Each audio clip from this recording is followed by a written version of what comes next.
Hello everyone, this is part 2 of What If Naruto Left Konoha and Awakens Lava and Boil release, and I hope you guys enjoy this video and to like, to subscribe, to see more comment down below. Now let's start the intro. They call me a god. They call me a god. They call me a god. Fire training. Mei-chan, stop. That tickles. Naruto lay in his bed, dreaming about Mei and him laying in a field together. She was rubbing his whisker marks like he was a cat.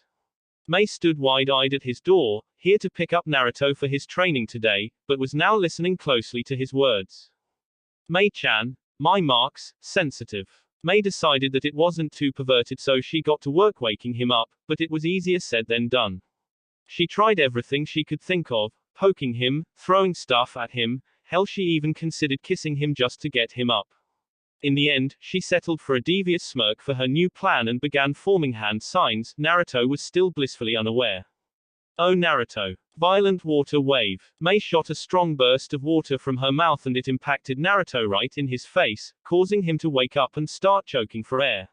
His bed was drenched and his nightclothes were ruined. He looked to see Mei standing with her hands on her hips and a giant smirk on her face. Naruto sighed and gave Mei an apologetic smile. Sorry Mei-chan. I didn't mean to oversleep, I was having a great dream. Naruto gave her a big thumbs up, making her giggle. She shook a finger at him, scolding the blonde.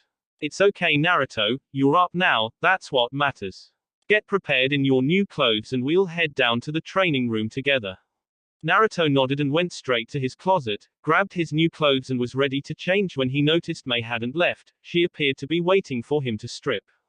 Naruto blushed and sent her out, making the redhead beauty pout and fake a few tears. He just laughed and began to change. Soon enough, Naruto walked out and followed Mei down to the training grounds of the Terumi estate. They arrived and Naruto took out his fire jutsu scroll and began to read from it while Mei quietly observed from a distance. Naruto brought his hands together in his trademark hand sign and yelled out his jutsu. Multi-shadow clone jutsu. Mei watched in awe as hundreds of Naruto clones appeared from a giant cloud of smoke, each a perfect copy. It must be a jutsu from Konoha. But how can he make so many? His chakra reserves must be huge to have that much stored. Alright. I want 200 of you perfecting our fire manipulation and shape manipulation. Another 200 will work on the Grand Fireball Jutsu and the last 250 will work with me on learning new fire jutsu. All of the Naruto got into groups just as Naruto commanded and began to work on their assigned tasks. Naruto stood with his 250 clones and began to read his fire jutsu scroll. Mei watched all the clones begin their jobs flawlessly, each operating in perfect unity with one another and having the ability to use jutsu.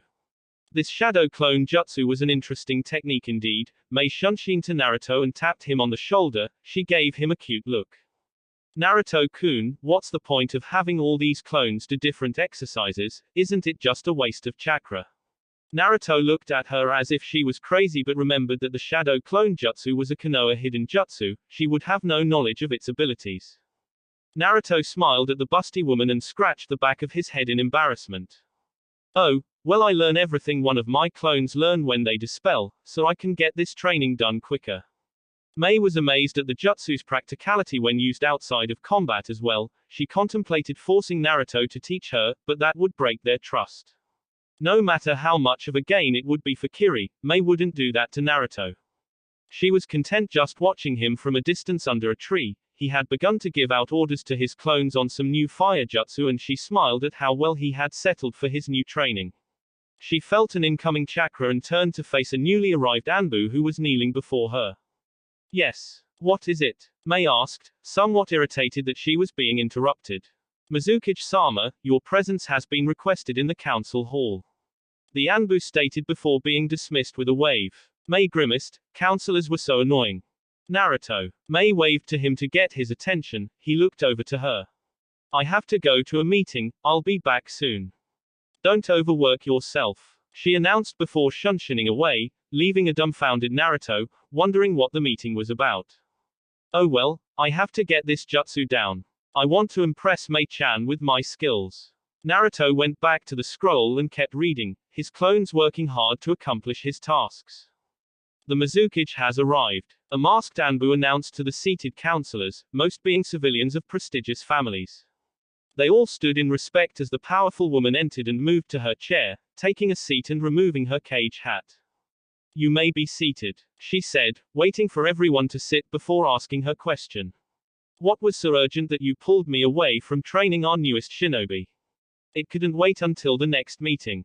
All the men frowned at their cage's harsh tone. She had never respected them since she took office, animosity brought on by the massacres. A wizened councilman spoke for the rest, not shying away from her threats. That is the exact reason why we have called you here, so you can explain why you allowed a foreign ninja into our village, and not only that, but volunteered to train him yourself. This is outrageous, Mizukage-sama. Mei glared at the man named Kyo. He had been a thorn in her side for far too long.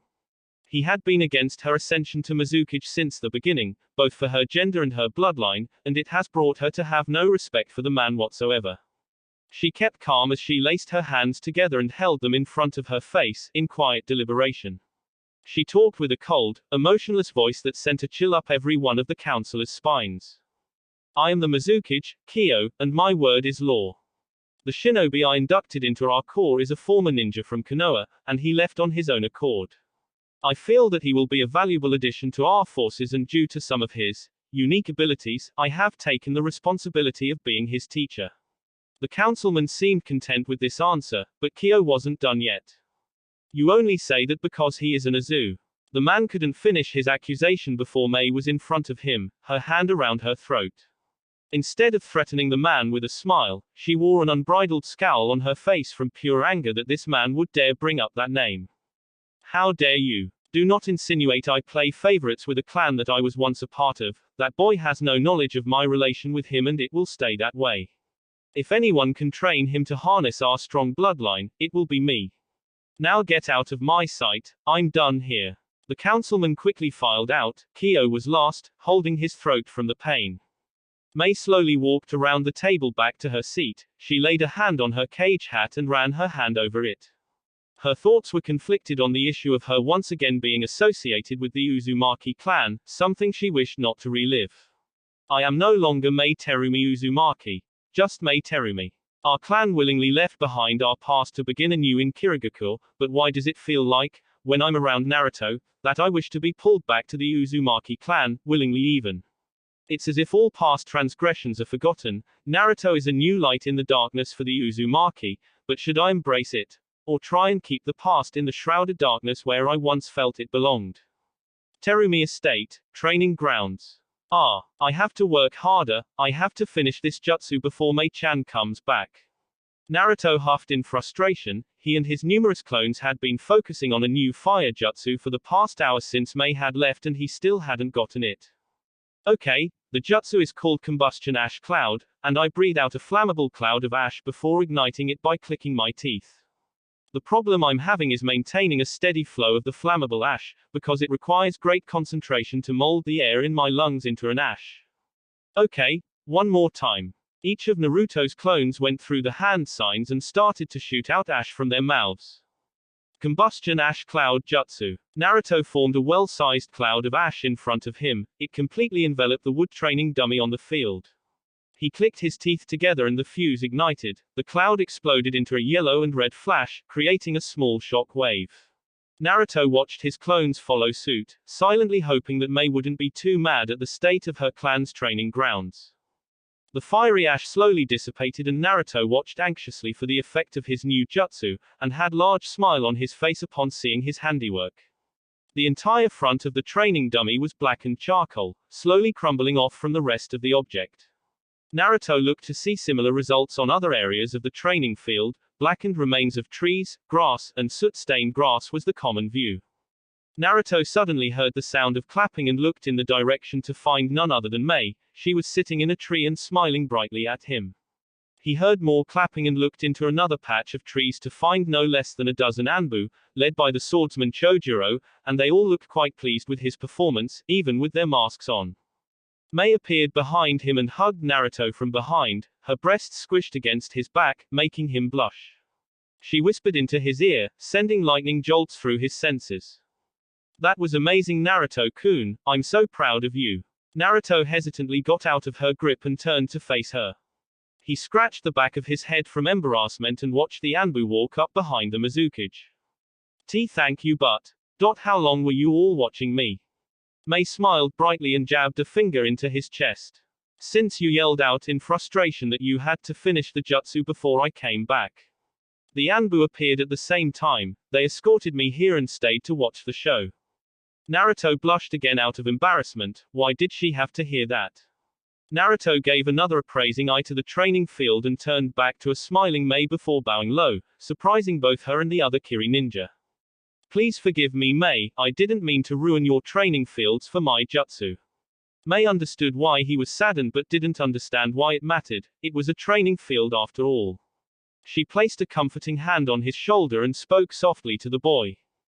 Don't worry, Naruto-kun, this is a training field after all. I was expecting it to receive damage like this with your fire training. We'll be working on fire for another month, so I need you at your top shape. Don't worry so much about little things like this, okay? She finished, smiling at the awed boy beneath her. All the Anbu nodded their heads in agreement with the Mizukage. The kid was too hard on himself. Chojuro moved to be in front of Naruto and took off his mask, smiling brightly at the boy. He set a friendly hand on the boy's shoulder. Yes, Naruto-san. You can't worry about little stuff like this, I guess. If you'll be training under me, you'll have to be strong. Naruto looked dumbfounded at this info and looked to Mei, who sent a playful yet cold glare at Chojuro, shutting the boy up quickly. Is it true, Mei-chan? I get to learn from Chojuro too. Mei gave Naruto a nervous smile and nodded her head slowly. Yes, Naruto-kun. As soon as you can handle using all three of our nature elements, your training will be split up into three, hopefully manageable parts. First, you will train with me in learning how to harness, manipulate, and use lava and boil release. You will also train alongside Chojuro and the remaining swordsmen here in Kiri. You will perfect your basic elemental chakra, learn Kenjutsu, and learn the massive jutsu that you will employ as a shinobi here in Kiri. Finally, I believe that you said you took some family jutsu that you discovered with you here, so you'll get to learn those in your free time. I hope that you aren't angry that I made up your training regime without your consent, but it seemed like something you would enjoy. Naruto, are you alright? Mei trailed off in her explanation when she saw Naruto begin to cry, and everyone was shocked when Naruto hugged the Mizukage tightly, smothering himself into her bosom but not perversely. Mei was surprised by the turn of events but thought nothing of them before she wrapped her arms around the fragile boy, giving him the comfort he sought. The Anbu stood there in awe that the Mizukage hadn't reprimanded the boy for touching her so intimately, but figured that they were just comforting one another. A teary-eyed Naruto looked up into Mei's emerald eye and tried to smile, attempting to form coherent words in his mouth. Mei. Thank you. Naruto didn't trust himself to say anything more and just clung to the young woman, who just smiled and held him close to her. He fell asleep just leaning on her, still crying tears of happiness in his sleep. Mei picked him up and dismissed the dutiful Anbu who had stayed the entire time, truly touched by the young man and his show of appreciation. Mei took him to his room and laid him down on the bed, quickly covering him up and just watched him sleep. She absently stroked his blonde locks, wondering how he kept it spiked up like that all the time. Mei soon realized that it was getting late and that she really should leave Naruto to sleep, so she got up and started to leave, sending one more smile to the sleeping boy. She left his room keeping the smile on her face, remembering just how much fun it was with Naruto here, how much he had affected her. Mei was forced to awaken from her thoughts when an Anbu messenger arrived from a mist cloud in the hallway, kneeling before her. Mizukage-sama, you have received an urgent message that is to be read in the Mizukage suite. Mei nodded but held up a hand to stop the Anbu from leaving, and the man dutifully stayed, waiting for further orders. Anbu, do you know who the message is from? The Anbu spared a glance at the Mizukage's now worried face and knew why. Junin rank ninja and above had all been briefed on the Uzumaki runaway. It is as we have feared, ma'am. Konoha must be searching for him. Mizukage suite. Where is the message? Mei exclaimed as she burst through the office doors, choosing to take the stairs this time to get to her office. It allowed her time to gather her thoughts on the message Konoha had sent and what she would do. In front of her stood Kyo and 3 other councilmen, all awoken from their sleep for an emergency meeting on the priority message sent from Konohagakure. Kyo begrudgingly stepped aside and motioned towards her desk, giving her a view of the rolled-up message, awaiting the Mizukage's seal to open it. Rarely did Cage send messages that required a fellow Cage to be present to have to open it. This meant that Konoha either was asking for their help in finding Naruto, or accusing them of kidnapping the boy and threatening war. This is it, Mizukage. We have been waiting for you to arrive so that we may see what Konoha deemed necessary to send us. The Mizukage almost growled at the lack of respect Kyo showed, but realized that it would just make a scene, something she didn't need right now. May picked up the scroll and walked around the desk to sit in her chair. She reached into her desk drawer and pulled out the official Mizukage stamp, the symbol of Kirigakure.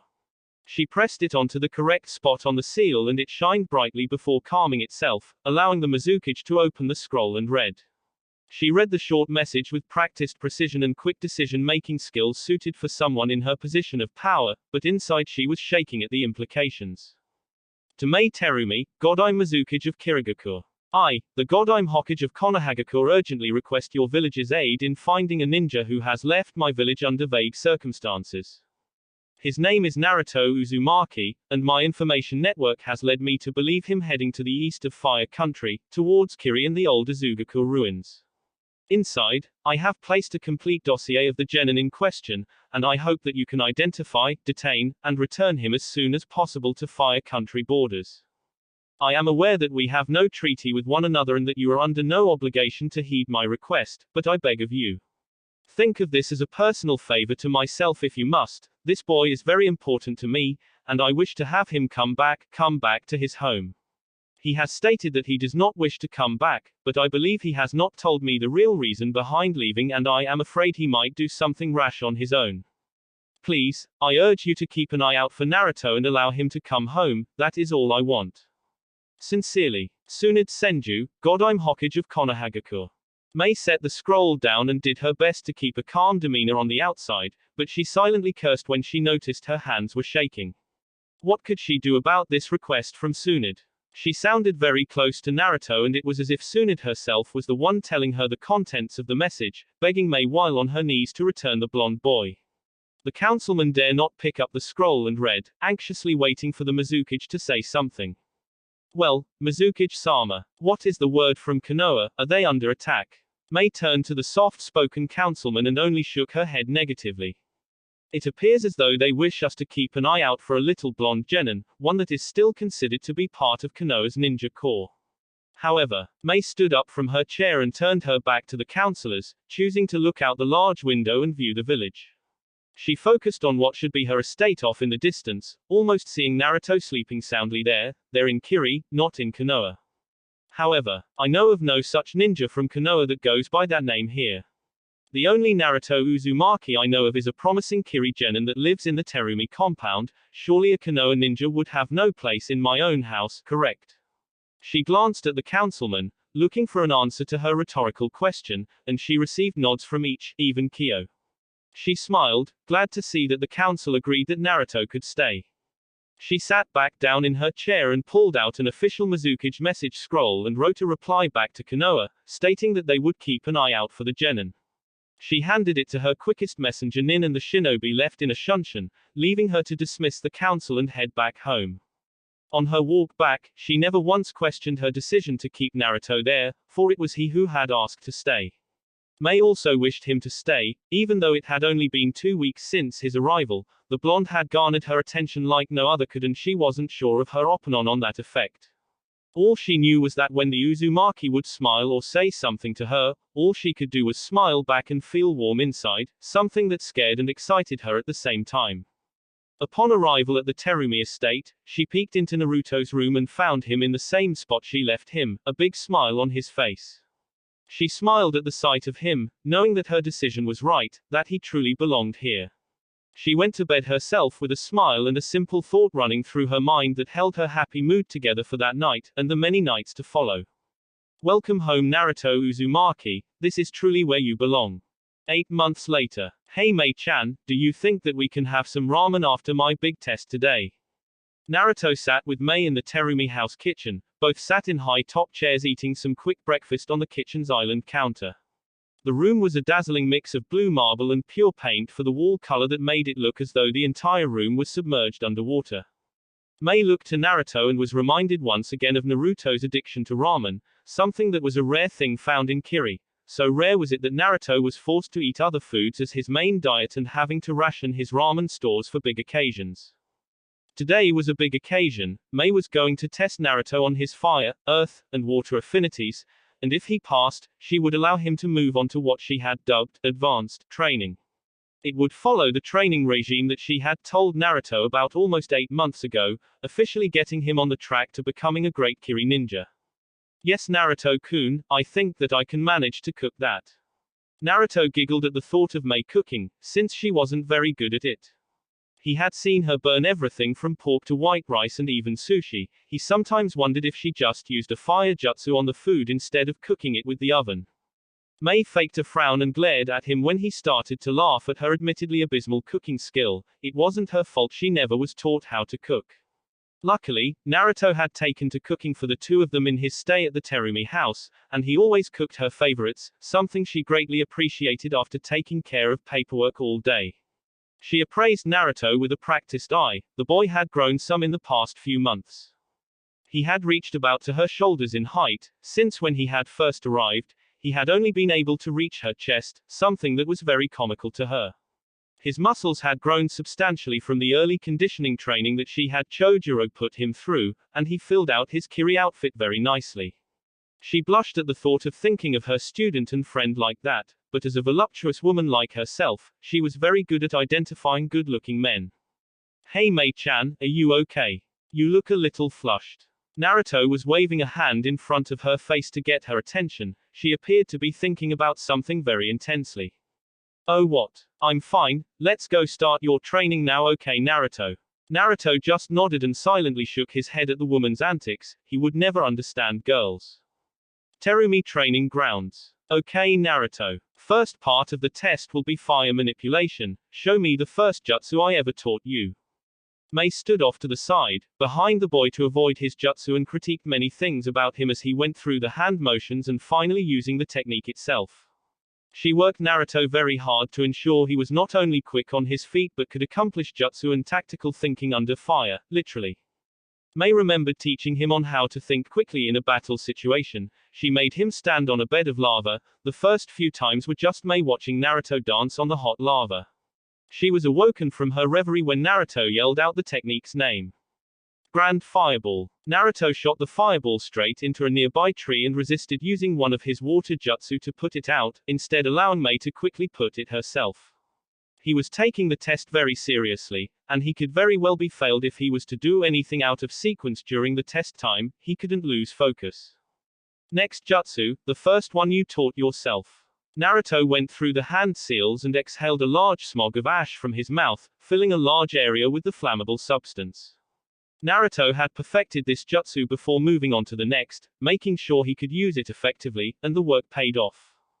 Combustion Ash Cloud Jutsu. Naruto clicked his teeth and ignited the gray fuel source, causing the cloud to turn red and yellow in extreme heat, burning anything within the cloud. Mei observed what remained of the straw dummies and was proud to say that she could not observe anything, because it had all been burnt away. Next jutsu. Give me something that can be used on multiple targets. Naruto sifted through his memory banks in less than a second and came across a basic but extremely versatile fire jutsu that he had seen used many times. He went through the hand seals and held a hand up to his mouth to form the fire into the perfect shape. Phoenix Flower Jutsu. Naruto shot at least 24 small fireballs into the surrounding landscape, allowing Mei to clean up the mess once again. She smiled. Naruto had almost proven to her that he had perfected the basic knowledge of the fire nature. Just one more. Okay Naruto, I'll need a little more proof than that. Impress me. Naruto smirked at that. He quickly went through hand signs he had seen the third Hokage once do. Mei was interested. She couldn't identify this jutsu off the top of her head. This could be interesting. Fire Dragon Flame Bomb. Naruto pulled his hands away from his mouth and lowered them into a bent stance level with his hips, away from the blaze that was about to be released from his mouth. His mouth opened and he shot forth white hot flames in a beeline in front of him, extending the jutsu's release as far as he could maintain. It was like a perfectly aimed flamethrower, but it required careful concentration and shape manipulation to contain the precise aim and how long the jutsu lasted. Naruto held the jutsu for around 10 seconds before he stopped, not wanting to tire himself when he had 2 more elements to go. Mei stood behind the boy, amazed at the careful aim and the sheer heat that the jutsu created. She observed the flame's path and could not see any grass, trees, or shrubbery that were once in the flame's path, only a charred, blackened line. Very good, Naruto. You passed the first test. Take a 5-minute breather before we move on to the earth release. Naruto nodded and sat on the ground, taking deep breaths, trying to regain some of the oxygen he used when he did his fire jutsu. Mei waited out the 5 minutes just watching Naruto, happily reminding herself that he was still here, even after all this time. After she had sent the message of confirmation back to Konoha, she sadly thought of how soon it must have been, hoping that she would find Naruto, but it was to no avail. Mei asked Naruto his opinion on the message and if he really wanted to go back the following morning. He replied with a deep frown and slow shake of the head. Konoha had yet to give up their search for him, but as far as public knowledge, Mei heard that everyone there thought he was dead. It saddened her to think that she had somehow deprived Naruto of his old life, but she was always reminded of how he wanted to be here when he would always smile at her, at Kiri. Everyone had grown to love Naruto and his friendly ways, even Kyo had taken a liking to the boy. She was glad that Naruto integrated so well inside of a new village so quickly. Surely anyone else would have much difficulty, but not Naruto.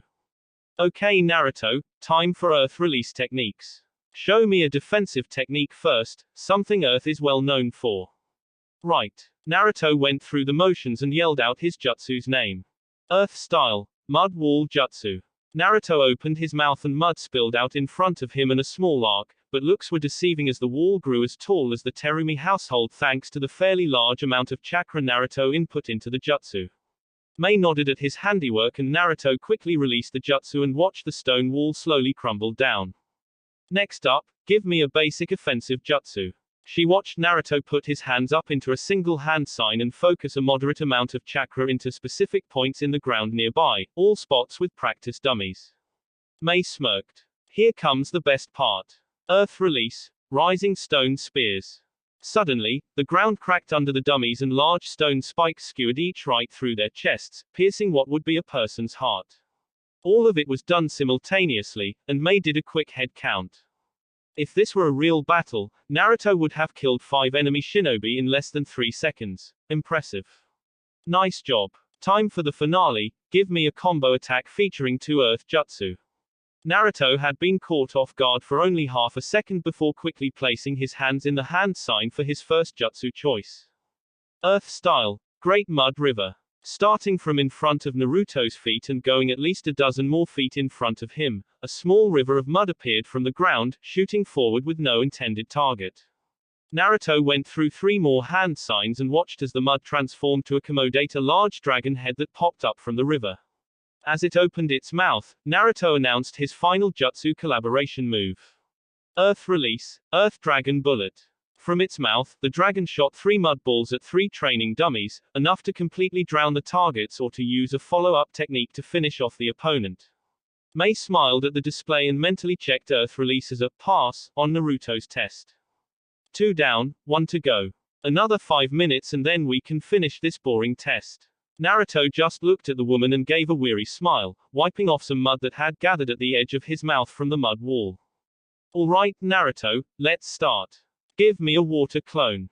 Naruto focused on the nearby pond and sent the molded chakra to take form with the water, manipulating it into the shape and look of himself. A perfect water clone copy. Next up, show me a technique used to detain opponents. Naruto pushed his clone into the pond and stood on the water, going through a variety of hand signs right in front of his dazed clone. Water prison. Naruto held both hands in front of him towards the clone and a water ball fit around the clone, entrapping it. Naruto left one hand inside to maintain the technique while the other was free to move around. Alright, those are done. Release that jutsu and leave the clone, you'll need it later. Naruto released the water prison and his clone stood on the water next to Naruto, waiting for orders. I want a simple water offensive technique, go. Here we go. Water release. Violent water wave. Naruto shot a concentrated stream of water out of his mouth while maintaining the tiger hand sign with one hand with the other at his mouth, shaping the water into the concentrated stream.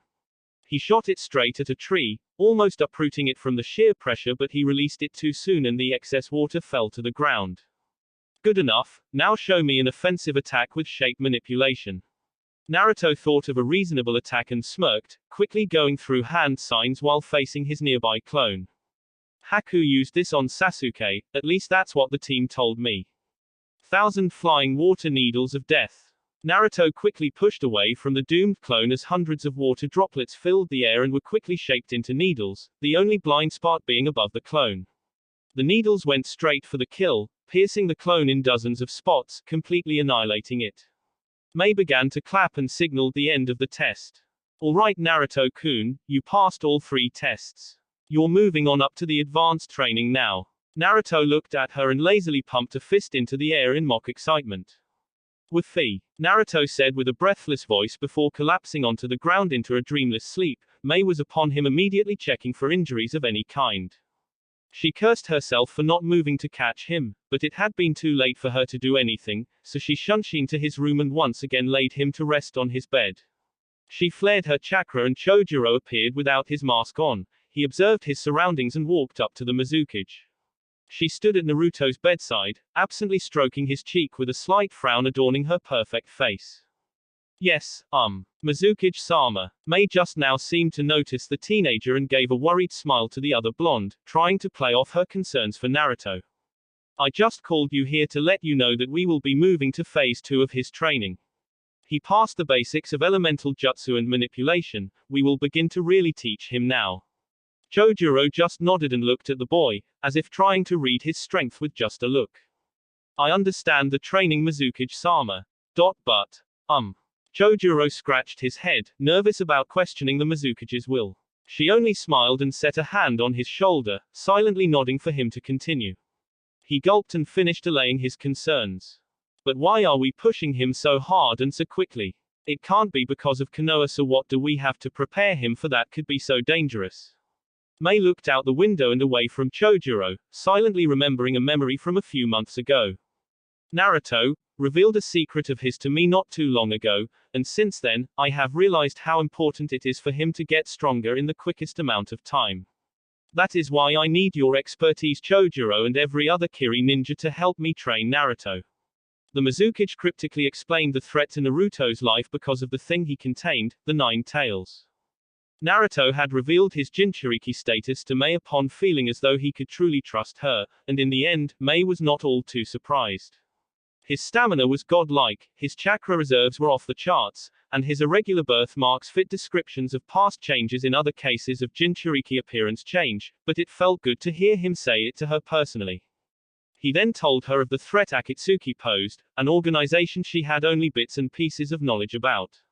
He had told her enough, however, to elicit her concerns and immediate attentions. Since then she had made Naruto would be ready for when they came.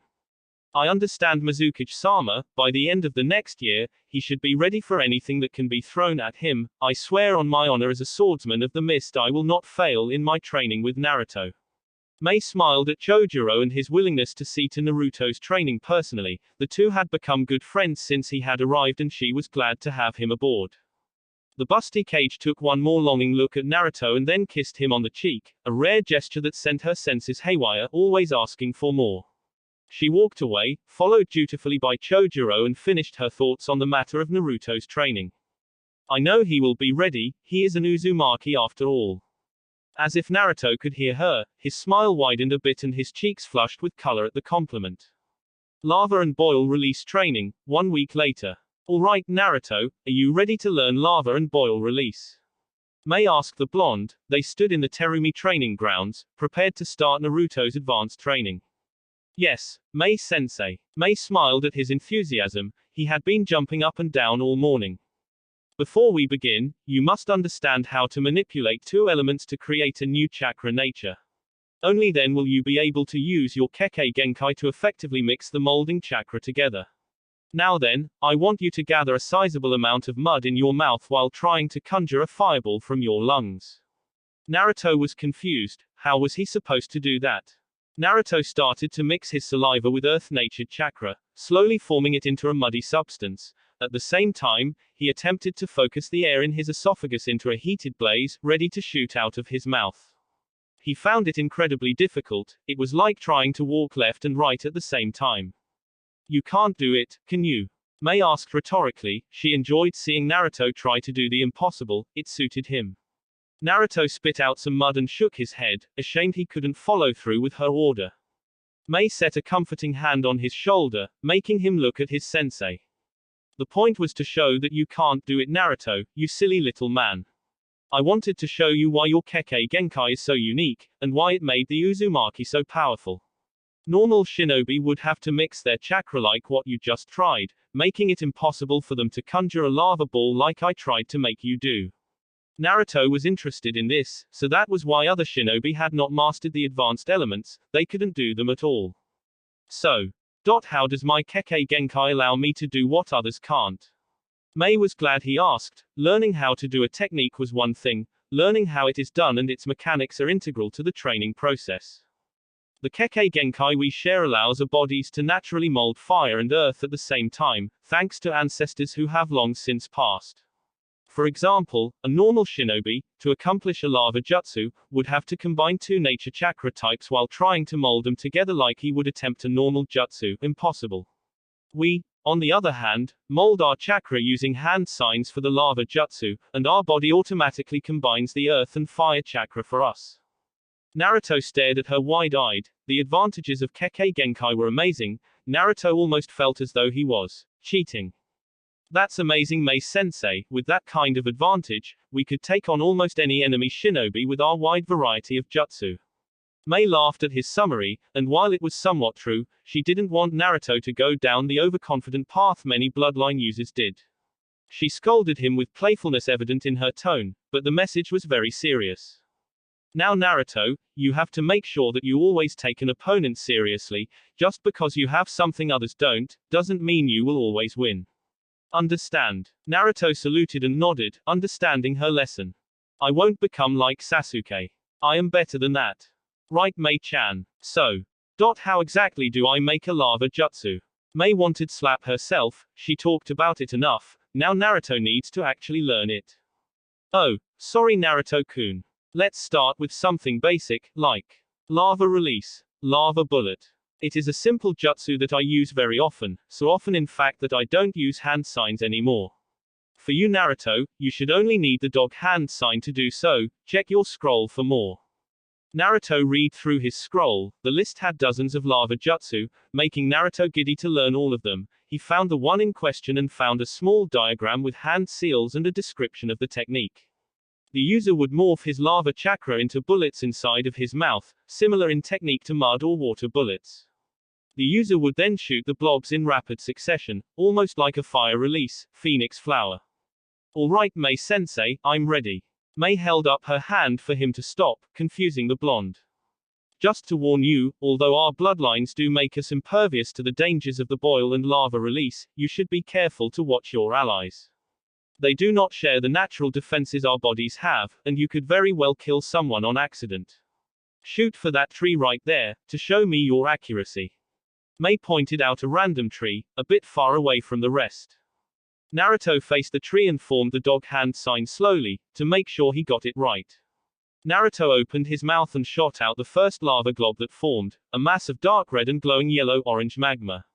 Naruto continued to spit out the globs, each somewhat smaller than the last, and was satisfied to see each hit the target, slowly melting the tree and solidifying into a gray rock, ash kicking up into the air when what was left of the tree toppled over.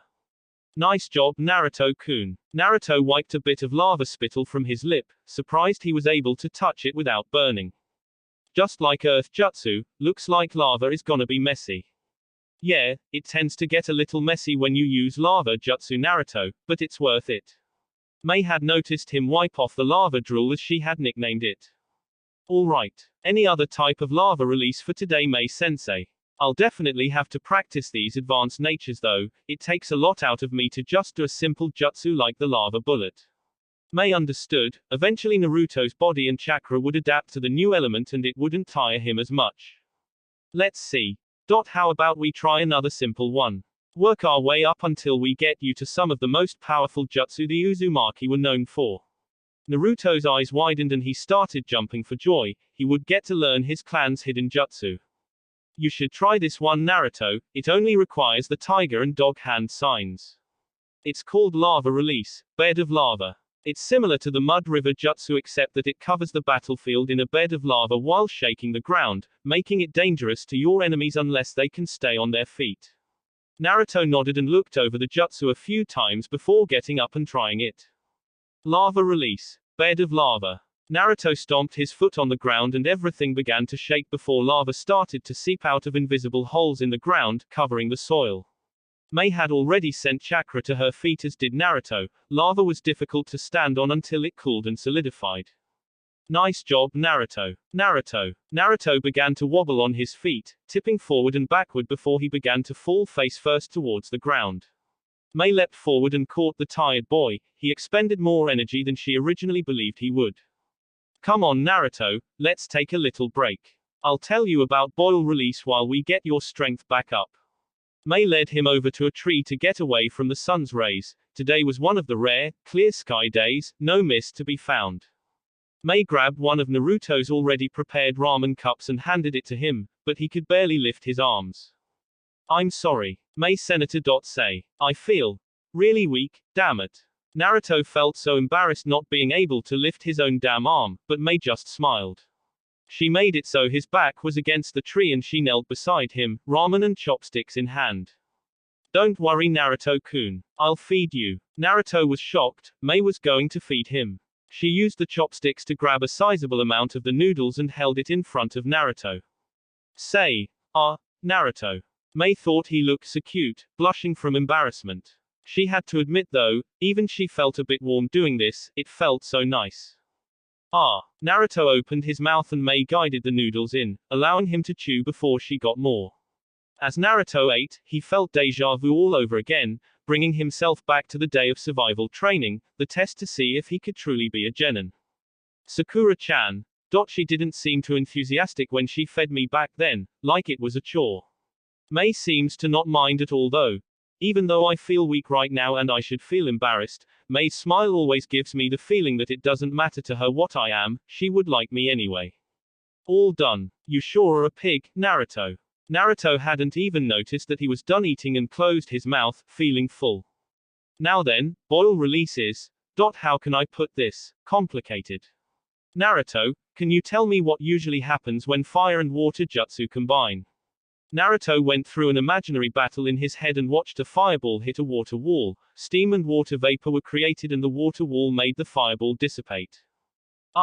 Steam and heated water is created, and water wins. Mei wanted to laugh at his simplicity, but kept it to herself.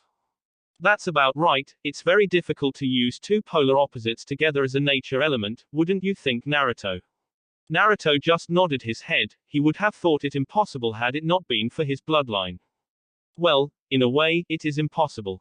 Boil release is complicated to maintain and the mechanisms behind it sometimes confuse me.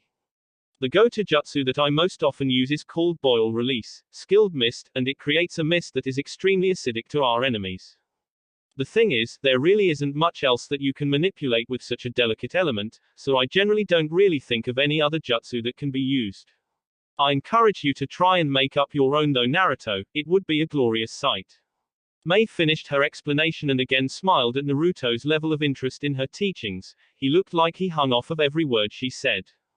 Wow, Mei-sensei, you are so smart. I promised to make a new jutsu in the boil release, and then I'll teach it to you myself.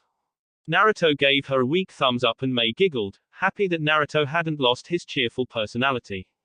He might very well do it too. Naruto is full of surprises. Naruto, would you like to call it a day or try the boil release? Naruto thought about it and how his body was feeling. I think I can move now, what the hell? Let's try it. I'm ready to go, Mei-sensei. Mei smiled at his tenacity and stood up, working out the kinks in her back from kneeling the entire time. She offered a hand to Naruto and he took it, allowing the woman to pull him up. Alright, Naruto, it only has one hand sign, horse. As you feel the misty vapor coming up your esophagus, just open your mouth and allow it to leave on its own accord. Maintain the hand sign until you have the desired area of mist, and if you practice enough, you won't even have to hold the hand sign to generate the mist. Naruto formed the horse hand seal and molded his chakra. He felt a relaxing mist tickle up his esophagus, and he opened his mouth when it reached the top. He saw an almost colorless mist seep out from the opening. The mist spread out and moved farther away from Naruto, making him unable to see the area of effect. It was difficult to explain, but he could feel it, and he knew just how far to extend the mist before putting his hands down and closing his mouth. Naruto looked at Mei with a questioning gaze, and she looked at him with a proud smile. Is this all there is to it, Mei-sensei?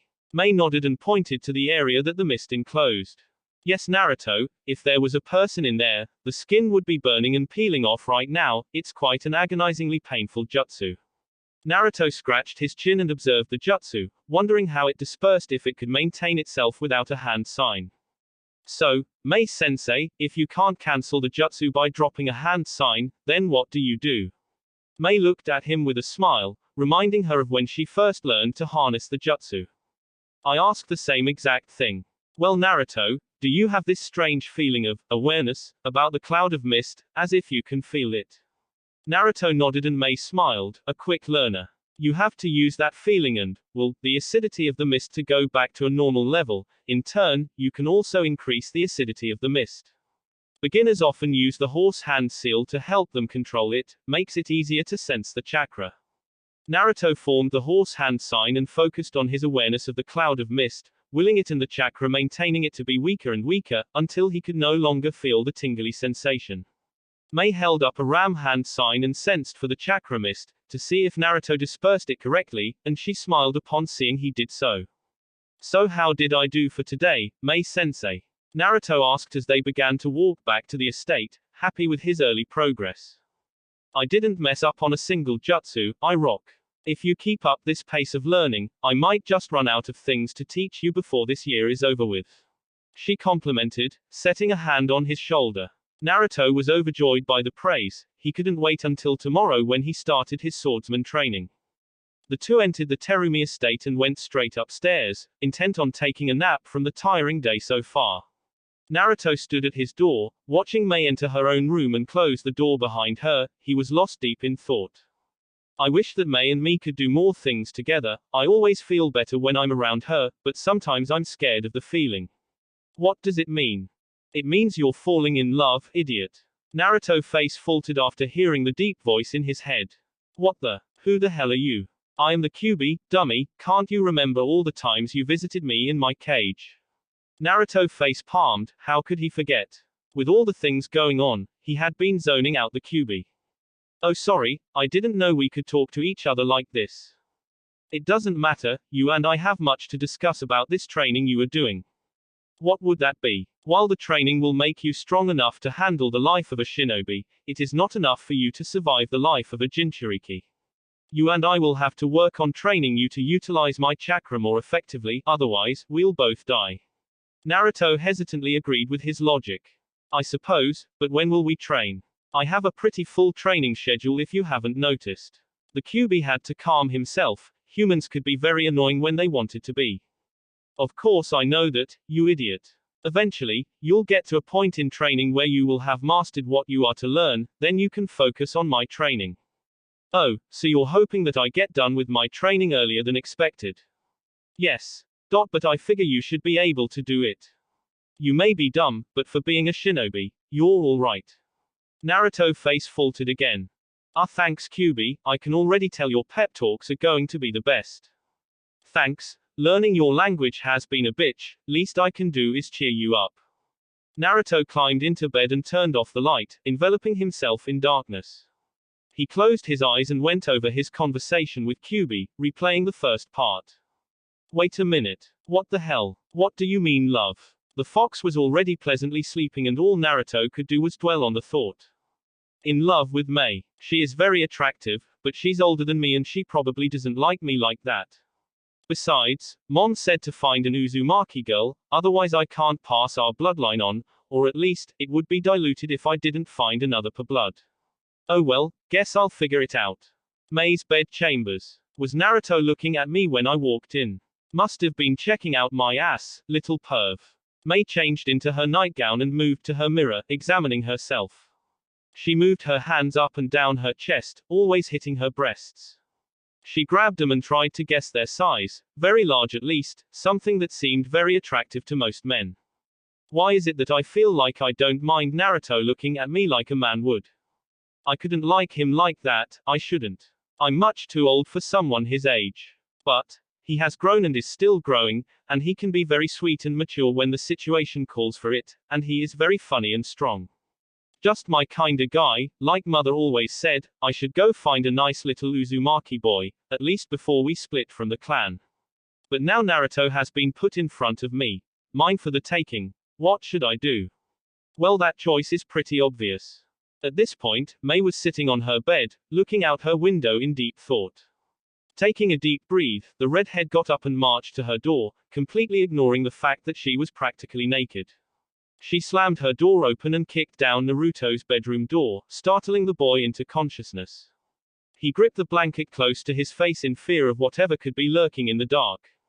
Naruto. The blonde heard the melodious voice of his Mizukage, but was afraid and confused at what had warranted her to yell at him. He tried to form a response, but any chance of speaking was lost when he felt her grip his nightshirt's collar, bringing him close to her face. She kissed him on the lips. It was a very rough and hungry kiss that only lasted a few seconds, but it was all he needed. It was almost as if the Mizukage was claiming her property, and this property sure as hell wanted to be claimed. You, me, date. Day after tomorrow, be there. She threw the boy back down onto his mattress and allowed him to just lay there, wide-eyed and blushing. His lips were stained with blue lipstick and he was touching the tingling lips with reverence. Oh yeah. Sorry about the door. A little too excited, he. She giggled and propped the door back up, leaving Naruto alone in the room, completely blown away by her kiss. What the hell? Kyuubi had woken up as well and felt like patting the kid on the back. You just scored, big time. 7 swordsmen training. Kirigakure Anbu HQ. So Chojuro-san, what is the function of the 7 swordsmen of the mist? Naruto walked alongside the swordsmen. They were headed for the training grounds in the Anbu HQ. Chojuro scratched his chin, thinking about the best way to describe it. Well, Naruto-san, the swordsmen of our organization are almost always Junin, elite ninja of the village. Because of this and the special training we receive as swordsmen, the Mizukage often assigns us as bodyguards or assassins, taking on the most difficult missions Kiri receives. Let's see.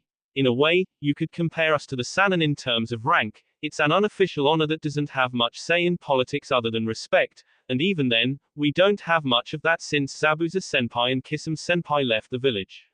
Naruto nodded. Having a tendency of people leaving the village from your organization can't look good on a resume. Okay. But why do you sometimes wear an Anbu mask? Chojuro smiled at that, touching the item in question.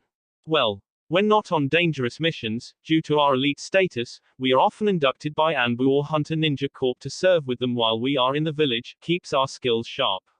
At the moment, I'm serving as an Anbu because I have no swordsman mission to accomplish. If I remember correctly, Reiga Senpai was a hunter ninja when he left the village. It was because of unknown circumstances during one of his missions. So swordsmen are almost always serving as an Anbu or hunter nin until they get one of those special, swordsmen only, missions. Cool. That's pretty cool. So, Chojuro-san, how does one become a swordsman? Chojuro mocked surprise and skepticism, even though he was smirking on the inside. Just like the Mizukage said he would ask, now I just have to butter him up to the idea. Oh, but Naruto-san, you couldn't be thinking of joining our organization, could you? Naruto's eyes widened and he started nodding his head vigorously, liking the idea. Well, that is just too bad. Only elite ninja can become one of the 7 swordsmen. It requires a lot of training, you probably couldn't handle it. Naruto gripped the older teen's shoulders, shaking him violently. No, I can handle it. I'll do any training. I'll listen and learn whatever you say, Chojuro-sensei. Please allow me to try. Chojuro went into an exaggerated thinking pose and looked back at Naruto, skepticism still evident in his narrowed eyes. You sure you want to try? Naruto just nodded and the older boy shrugged, accepting it. Alright then, but first you have to change your name. Each one of our names end up translating into a fruit, so you need to change yours. Naruto went wide-eyed at that. He couldn't change his name, he just couldn't. I'm just kidding, Naruto-san, Mizukage-sama said, to make an exception for you. But Chojuro warned only after Naruto let out a relieved sigh. You will have to get sharpened teeth like mine, see? Chojuro opened his mouth and pointed to his shark teeth, causing the younger blonde to look at him like he was crazy. How am I supposed to get those teeth, Chojuro-sensei? Chojuro scratched the back of his head, trying to remember the big speech his instructor gave him. Well, long ago when the first inhabitants of Kiri started fighting sharks. You know what, never mind that. I was supposed to give you a big speech, but, it'll be easier if I just show you the hand signs. Chojuro brought his hands up to show the sequence, but Naruto blurted out his thoughts. Wait a minute. You mean to tell me that you guys got those teeth from a jutsu? Chojuro just nodded and Naruto face palmed. Wow, I always thought it was something more badass. Oh well. Chojuro got a little annoyed by that, his teeth were badass anyway. Hey, this is a Kirigaku Kinjutsu, forbidden knowledge. You should be grateful I'm even giving you the chance to see the jutsu. Naruto calmed down and bowed to his sensei, apologizing for his outburst. Sorry sensei, please continue. Chojuro had never been called sensei until today by Naruto, and he had to say, he liked it. That's better, now watch. He went through the hand signs, allowing Naruto to copy them and then mold his chakra into the seals. He opened his mouth and it felt like his teeth were being drilled into, they were changing shape and sharpening themselves. It hurts, Chojuro-sensei. Chojuro held a finger up to his mouth for quiet, it would only hurt more if he talked. The process lasted no more than 30 seconds, but that was plenty enough for Naruto.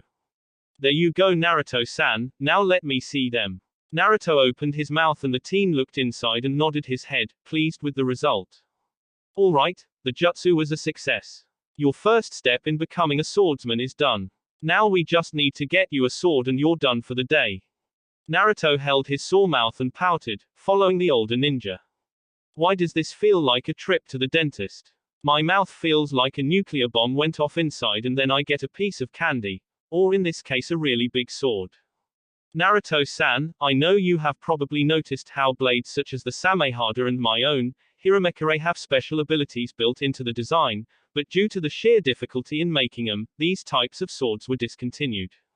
Our swords usually get passed down from sensei to student and so on, however, I'm not going to give my blade to you since I'm not retiring, so that means we have to actually have your sword made. Do you have any idea what you might want? Naruto thought about it and had a bunch of ideas, but he couldn't put his finger on one of them. I'm not sure, Chojuro-sensei, can you show me the swords? Chojuro nodded and led him into another room. There on the table lay 3 swords. Each bore the look of Zabuza's blade, the Kubikiri Hoko. One was a perfect copy of it in its smaller form, without the handle attached. Naruto liked it since it was a simple carbon copy of the original, but he thought he should look at the others before deciding. The next was a peculiar one. It had the shape of Zabuza's blade, but it was smaller and connected to a chain that attached to the smaller hilt. So it's a smaller version of Zabuza's weapon that I can throw around and bring back with the chain. Interesting. The last sword by far interested him the most. The blade looked like the first one, but there were 2 small forms of the blade and a longer hilt. He was confused by the design. 2 swords. Chojuro-sensei, what is this one? Naruto pointed to the sword and Chojuro walked over and picked it up, examining it. It appears to be a dual sword version of Zabuza-senpai's blade. Let's try it out. Chojuro picked up the hilt and told Naruto to hold the grips, which he did so. The swordsman picked up one of the 2 small blades and screwed its end onto the hilt, and as soon as he did so, the blade grew to 4 times its size, now looking exactly like Zabuza's. Naruto couldn't handle the sudden weight change and felt himself losing his grip. Luckily Chojuro took the hilt from him and held it effortlessly with one hand, pointing to the other blade piece with the other. Naruto-san, please attach that one onto the other end like I did. Naruto picked up the blade and after a little bit of fumbling was able to get on correctly and watched it grow in length too. Whoa. Chojuro-sensei, how can you hold that? Chojuro smirked. A lot of training, Naruto-san. So which blade do you want? Naruto looked at each, quietly mulling over what strengths and weaknesses he could find. I'll take that one. Naruto pointed to the 2-ended sword Chojuro held, and the man smiled.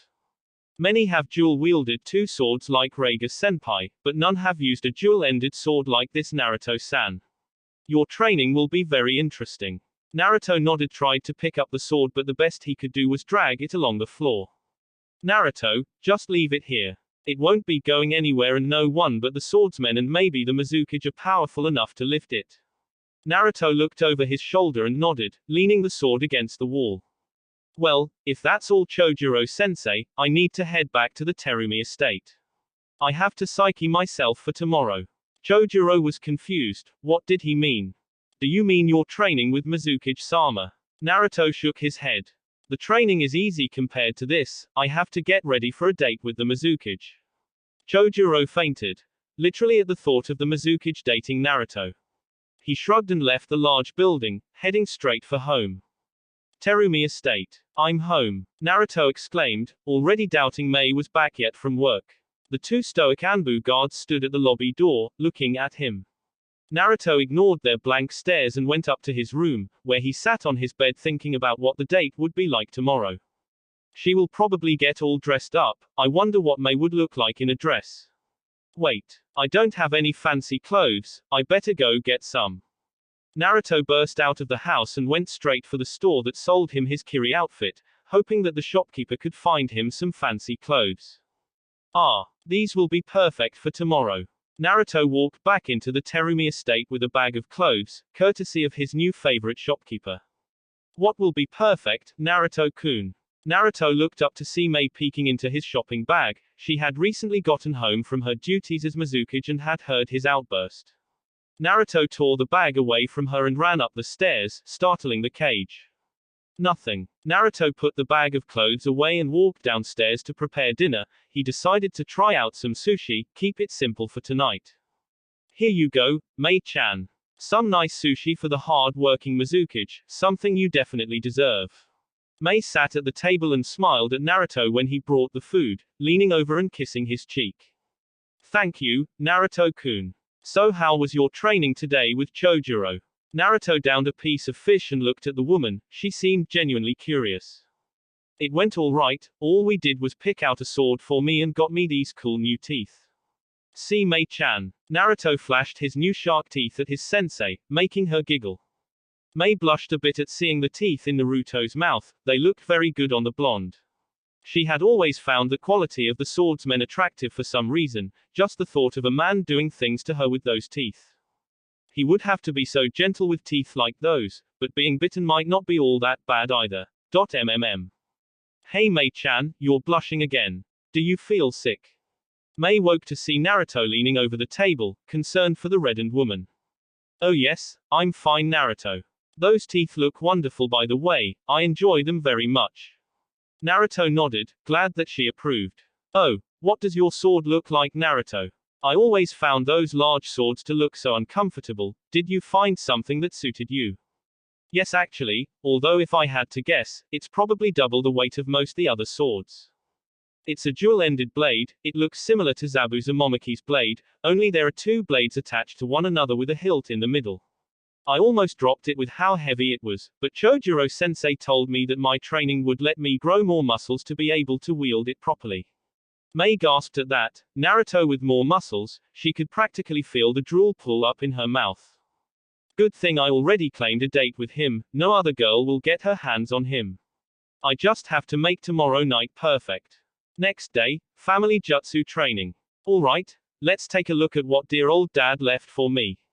Naruto opened up his large scroll and sifted through all the labels, looking for Namikaze. Aha! Naruto found the pesky category and sent chakra coursing through his hand and touched that spot on the scroll. His father's jutsu scroll and kunai plopped out along with a book labeled as his father's sealing journal. Naruto opened up the jutsu scroll and saw two jutsu written in with notes and explanations of how to use them.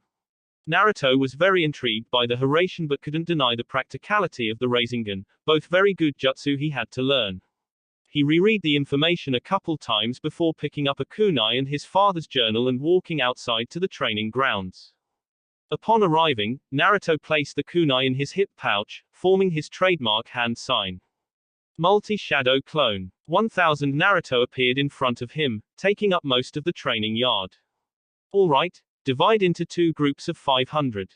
The first group will work on the Rasengan exercises while the other works on understanding the Hiraishin and getting used to the 3-pronged kunai.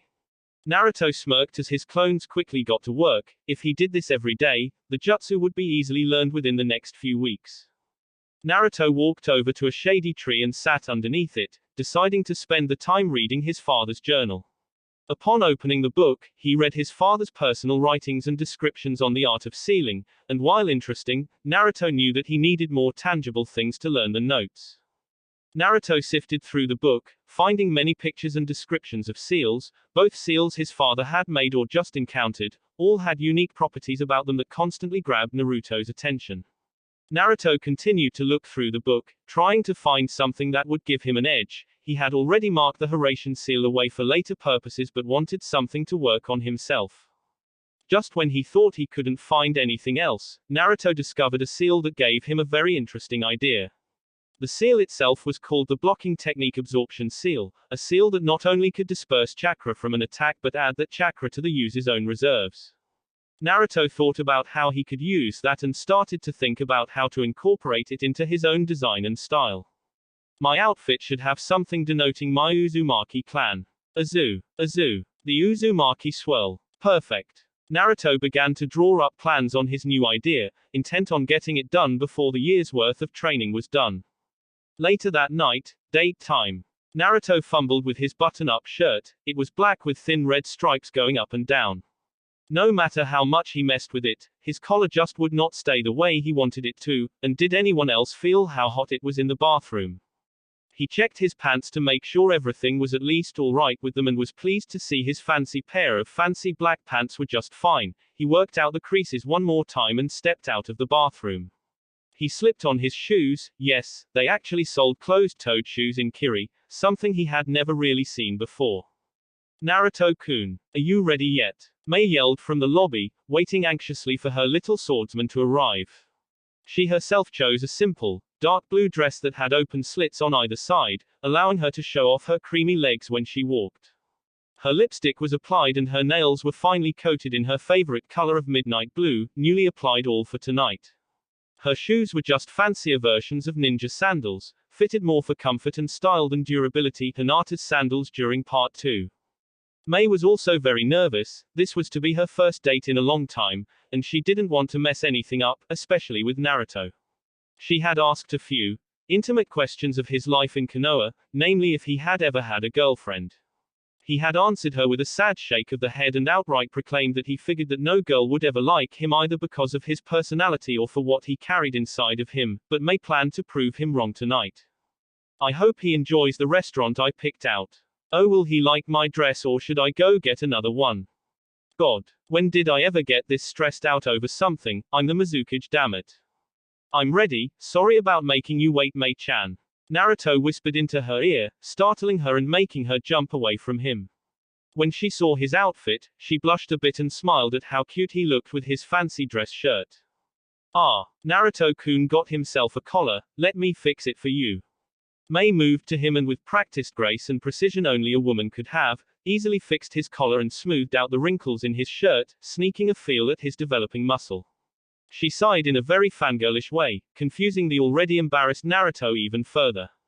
Play it cool, Naruto, all you're doing is dating an older woman who is probably the most powerful kunoichi in all the elemental nations and she can melt your balls off without a hand sign, nothing to worry about.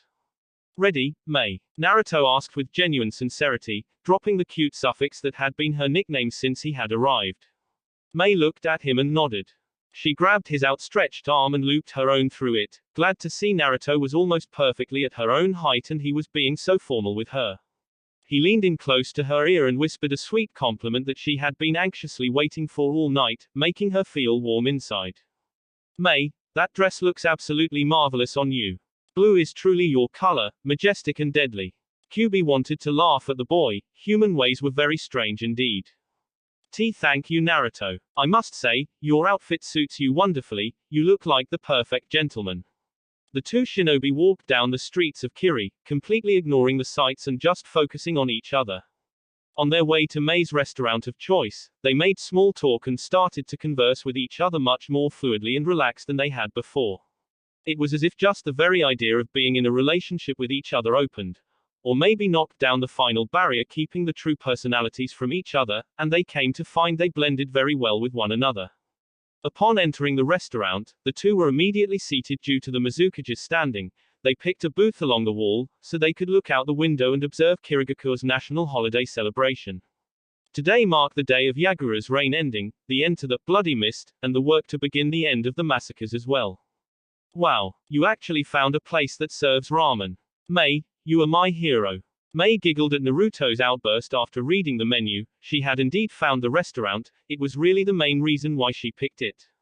She just wanted tonight to go right, she didn't want to make any mistakes with Naruto, he was too precious to her.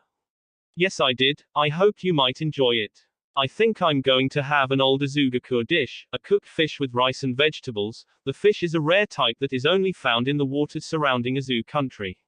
Mei licked her lips subconsciously in anticipation. Her mother made this often when she was young, it was one of her favorite. Naruto felt very melancholy at the thought of Azugaku. While he was happy that it still was a large influence and was apparently known by many people, it saddened him to think that all that was left of his country was some fish and local fairy tales. He decided to get a more detailed history about the old country from Mei later. She obviously knew more about the Uzumaki than she would like to let on. It sometimes concerned him that she would keep secrets when he had revealed his biggest secret to the woman not too long ago. Food time. Both Naruto and Mei dug into their meals as soon as they hit the table. Mei apparently shared Naruto's ability to inhale her favorite food with gusto. After finishing their wonderful meals, Mei asked for a shake with 2 straws, confusing Naruto.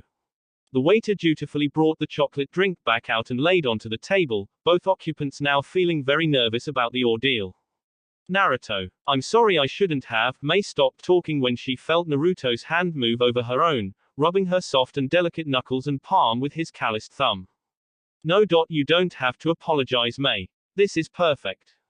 Naruto leaned over the table and got his straw into his mouth, waggling his eyebrows at the woman. She giggled and got her own straw, drinking her fair share of the beverage, all the while holding Naruto's hand. Many of the restaurant goers, especially ninja, were shocked at the sight of their Mizukage with some kid. Many of the younger ninjas felt great despair at losing their crush to the unknown blonde, while some of the older ninja got instant grudges with Naruto, angered by the sight. All were tuned out, however, by the lovebirds. Their eyes were meant only for each other that night, even after they left the restaurant to view the fireworks. Mei shunshined them back to the Terumi estate and they sat with each other on the roof, observing the midnight fireworks show. Naruto lay on his back with Mei cuddled up on his side, his arm around her in a possessive manner. Tonight was perfect, Naruto. I couldn't have asked for a better date, from anyone. Mei looked up into his ocean blue eyes that looked down into her emerald one, silently hoping that she could stop searching, that he would be the one. Well, I hope that I can be the only one that can get a date from you anymore, Mei. I mean, if you want to, that is. Naruto suddenly felt very vulnerable, like he was laying his heart and feelings on the table for the woman to do what she would with them. Mei gasped, did this mean what she hoped it meant? She gripped his shirt tightly, tears threatening to fall from her eyes, not at all embarrassed at her own emotional display. She had searched for the right man for so long, she didn't want to be heartbroken again. Naruto. Does this mean? Naruto took her trembling hand that gripped his shirt into his own, gently massaging it, never breaking eye contact. He leaned in close to her face, she struggled to get level with him, burning warmth resonating throughout her body. Yes. We are together now, Mei, and I wouldn't have it any other way. With that, Naruto softly kissed the young woman in his arms, just as the fireworks finale came to a stunning conclusion, lighting up the night sky. This night would no longer be just a night of Kirigaku's celebration, it would now be the anniversary of a wonderful relationship between the two Uzumaki. That will be it for this video. If you want more, comment down below, like, subscribe. And see you guys later.